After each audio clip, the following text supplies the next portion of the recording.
Ongi käes jälle see päev, kus toon teieni uue, värske kohalateeve ja põneva episoodi. Tänane episood on selles suhtes eriline. Tänane episood räägib loomadest. Nii et kõikidele suurtele loomasõpradele peaks tänane osa kohe kindlasti meeldima. Esimeseks loomaks toon teieni ühe väga huvitava looma ja tasub tähele panna ka seda, et tal on väga huvitavad silmad ning huvitav silmavärv. Tegemist on väga haruldase loomaga, aga lähme siis uurime. Aie on aielaste sugukonda, aie perekonda kuuluv esikloomaline. Aie on oma sugukonna ainus säilinud liik. Veel 1000 aastat tagasi elas Madagaskaril teinegi liik, hiidaie, kes oli üsna samasugune, ainult 2 kuni 2,5 korda suurem. Hiidaie on ammu välja surnud. Aie avastas Prantsuse maatõurija Pierre Sonnerat 1783. aastal. Ta näitas kinnipüütud loomakest malakassidele, aga need polnud öölooma-aiet varem näinud ja häälitsesid imestunult. Aie. Sonnerat nimetas olendi nende üllas hüüete järgi aieks. Aie on kassisuurune loom. Tema tüvepikkus on umbes 40 cm, koheva saba pikkus on 60 cm. Pea on suur, koon lühike ja lai. Kõrvad on suured, ümmargused ja nahksed. Värvus võib ulatuda tumepruunist mustani. Pealiskarv on pikk ja hõre ning turvitab aluskarva seest välja. Ainus paar nisasid asub Kubeme piirkonnas. Jalad on lühikesed, tagajalad esijalgadest pikemad. Varbad ja sõrmed on küünistega ainult tagajalgadele, suurvarbad on küüs. Kõik sõrmed on pikad ja peenikesed. Keskmine sõrm on teistest veelgi pikem.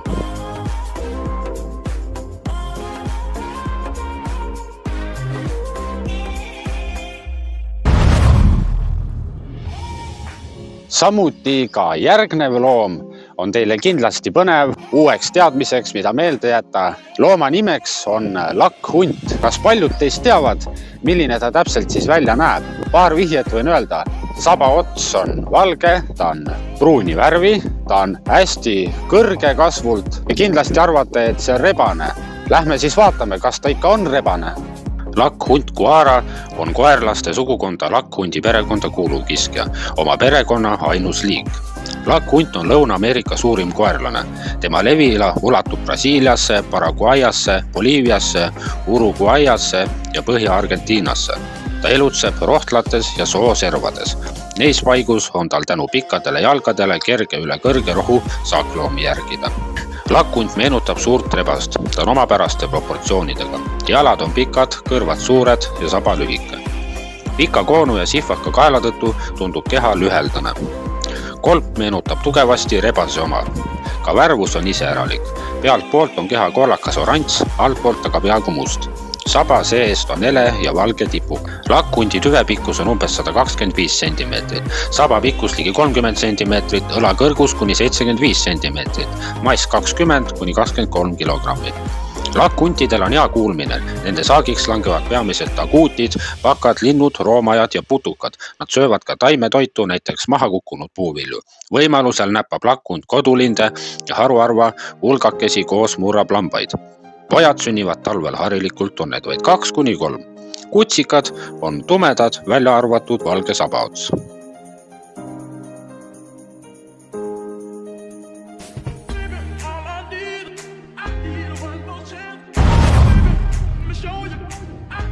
Nüüd on tegemist ühe väga huvitava mereelundiga. Ta on ka väga haruldane liik, väga ammune liik. Mis te arvate? Kas ta on kala?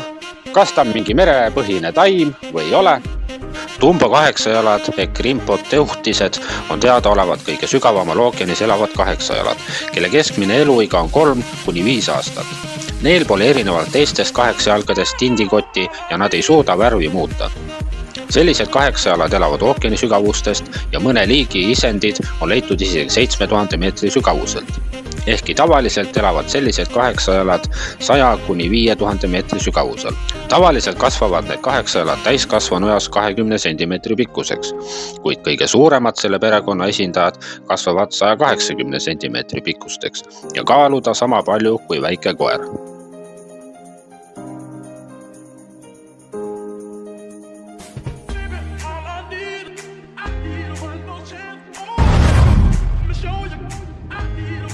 Järgmine olend on ämblik ja ta on samaaegselt ka krabi ja siis kui ta tahab, siis ta on jälle samaaegselt ka ämblik.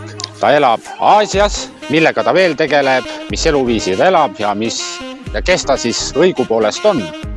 Iidset hiidkrabi liiki nimetatakse teadusliku nimega Cretamaia granulata, kes elas 100 miljoni aasta eest kriidi ajastul.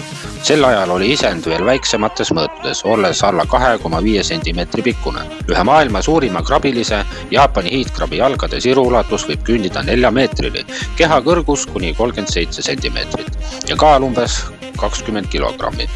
Isend elab Jaapani lähedal Vaikse ookeani põhjas umbes 300-400 meetri sügavusel ning toitub surnud veeloomadest ja vähkidest. Tema elueaks arvatakse olevat kuni 100 aastat. Kuna tegemist on üsna iidse krabiliigiga, peetakse teda elavaks fossiiliks. Esimesed üleskirjutused hiidkrabist ilmusid 1836. aastal Hollandi zooloogi Conrad Jacob de Minki poolt, kes pidas märkimisväärseks isendi uskumatult pikki jalgu ning võimet tõsiseid vigastusi tekitada. Hiidkrabide ajalugu ulatub eelajalooliste aegadeni.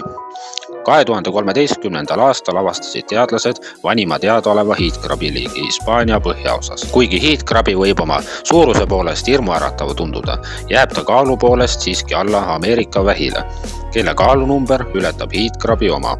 2009. aastal püüti merest viimaste aastakümnete suurim isend, isane hiidkrabi, kelle jalgade siruulatus on 3,7 meetrit. 20 kilogrammi kaalu 40-aastane krabsilla asub kõikidele huvilistele uudistamiseks nüüd Scheveningen meremaailma keskmes Hollandis.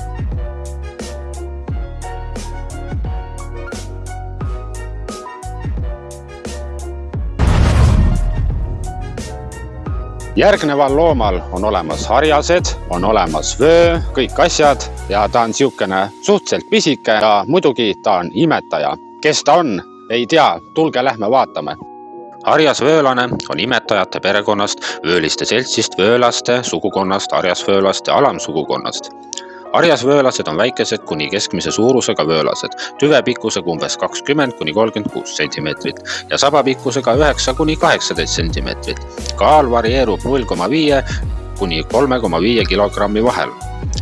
Peal on väikestest luuplaadikestest peal kilbis, mis ulatub peaaegu nina otsani. Kõrvad on pigem lühikesed, teineteisest kaugel ja ümarate otstega. Hambad on vöölastel teistsugused kui teistel imetajatel. Habemeemail puudub. Hambajuuri on ainult üks. Õlalõualuus on kummalgi pool 9, alalõualuus 9 või 10 niisugust hammast. Kokku siis seega 36–38 hammast. Enamikust teistest vöölastest erinevad harjasvöölased tugeva karvastiku poolest, mis kasvab ka seljakilbisel. Karvad on seljal hele kuni tumepruunid. Alapoolel ja sagedamini tihedama karvaga jäsemetel helepruunid kuni valged. Seljakilbis on silmatorkavalt lai ja lame ning jaotatud vöötaulisteks segmentideks, mis nagu pealkilbiski koosnevad üksikutest väikestest luuplaadikestest.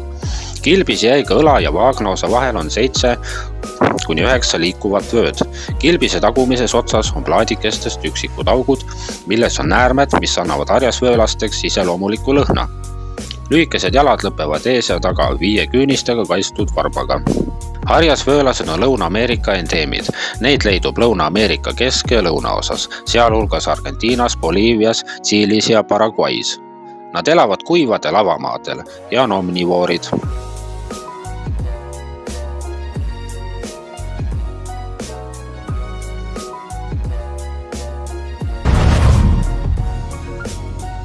Väga palju on inimesi, kellele meeldivad ju loomulikult küülikud. Nad on sõbralikud, tahavad palju mängida, eriti nad meeldivad ju lastele. Ei ole ju ainult üks küülikuliik maailmas ja paljudel on ka kindlasti Hollandi kääbusküülik.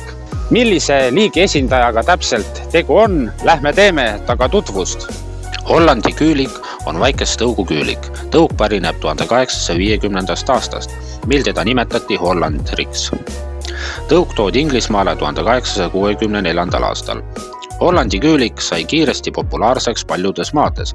Nüüdseks on Hollandi küülik väga tuntud oma erilise markeeringu poolest. Hollandi küüliku kasvatajad on laiendanud värvuste skaalat, samas on hoitud alles tõule iseloomulikud markeeringud. Hollandi küüliku aretus on üks raskemaid üldse ning ta väljakutseks ka kogenud küüliku kasvatajatele. Hollandi küülikud saavad suguküpseks 5–7 kuuselt, kuid parim paaritusiga on 6 kuuselt. Keskmine pesakonna suurus on 5–6 poega. Hollandi küülik on oma välimuselt väike ja kompaktne. Kõrvad on püstsed ja kikkis. Tugevad tagajalad on tunduvalt pikemad kui esijalad. Hollandi küülikul on karvkate kahevärvilise mustriga, kusjuures põhivärvuseks on alati valge. Hollandi küülikud kasvatatakse enamasti lemmikloomadeks, kuna markeeringutelt ja kehatüübilt ideaalse looma välimus on väga keeruline saada. Looma keskmine eluiga on 5–8 aastat. Ning eluea pikkust saab pikendada küüliku steriliseerimise kastreerimise teel. Pikima eluea Hollandi küülik on elanud 15-aastaseks ja 10 aastat ei ole ebatavaline selle tõu juures. Hollandi küülik kaalub keskmiselt 2,5–3,25 kilogramm. Hollandi küülik sobib lemmikloomaks nii üle 10 aasta vanustele lastele kui täiskasvanutele, noorematele lastele ainult järelevalvel. Tõug on iseloomult energiline, heasüdamlik ja üsna seltskondlik. Nad vajavad palju hoolt ja tegevust, kuna neil hakkab väga kergelt igav. Nad on intelligentsed ja lihtsasti õpetavad. Kui soovid endale võtta Hollandi küülikut, peaksid tutvuma selle tõu standardiga. Hollandi küülikul peab lauk olema ühtlase kolmnurgaga ümber põskede ninast kõrvadeni välja. Samuti ulatub lauk alla kaelale. Lauk lõpeb kõrvade ees terava tipuliselt. Sadul peab olema ellipsikujuline ja selge piiriline. Pool looma kehast alates lõugadest on valge, selle pool ring on ka kõul. Tagajalad on piiritletud stopiga, mis ulatub varvastest poolde pahkluuni. Stopid peavad olema selgpiirilised ja ühtlased. Ühtlus on siin võtmeks. Ideaalkaal jääb vahemikku 2,50–3,25 kilogrammi.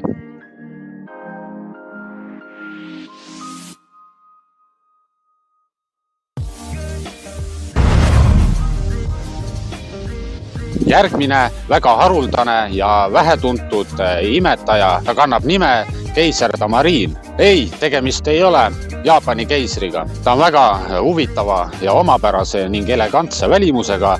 Tal on pikad alt keerdus või nagu rõngas vuntsid ja ta sarnaneb sellisele loomale, kellele meeldivad väga banaanid.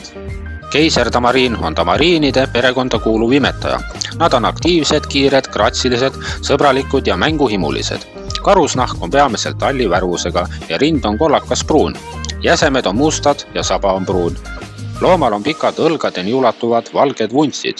Pikkuseks 23–26 centimeetrit ja saba pikkuseks 35–41,5 centimeetrit. Kaalub umbes 500 grammi. Laialt levinud Lääne- ja Lõuna-Ameerika vihmametsades. Nimetuse olevat uhkete vurrudega keiser tamariin saanud kunagise Saksamaa valitseja Wilhelm II järgi, kellega Aafrika olevat väga sarnane.